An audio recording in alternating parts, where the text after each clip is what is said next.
সেদিন ছিল আমার ভাগ্নের শুভ অন্নপ্রাশন। সেই উপলক্ষে ছিল বিশাল আয়োজন, বিশাল খাওয়া দাওয়া। প্রথমে একটু রিলস করে নিলাম, তারপরে মকটেল দিয়ে একটু গলাটা ভিজিয়ে নিলাম। তারপরে খেলাম ফুচকা আর গরম গরম চিকেন পকোড়া। এদিকে আমার মাও চিকেন পকোড়া খাচ্ছিল আর বলছিল আমাকে একটু ভিডিওটা করে দে।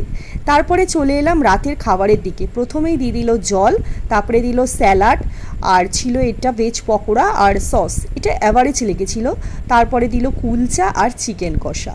এই কুলচা আর চিকেন কষাটা খেতে আমার খুবই ভালো লেগেছিল। তারপরে আমি নিয়েছিলাম স্টিম রাইস, আর সাথে ছিল পটল চিংড়ি। এটা খেয়ে নেওয়ার পর তারপরে নিয়ে নিলাম পমপ্লেট দিয়ে সর্ষে পোস্ত। এই পমপ্লেট দিয়ে সর্ষে পোস্তটা এতই ভালো লাগছিল যে তার সাথে আমি আরেকটা পমপ্লেট মাছ নিয়ে নিয়েছি। এইবারে চলে এলো পোলাও আর মাটন। এই কম্বিনেশনটা আমার জাস্ট অসাম লাগে।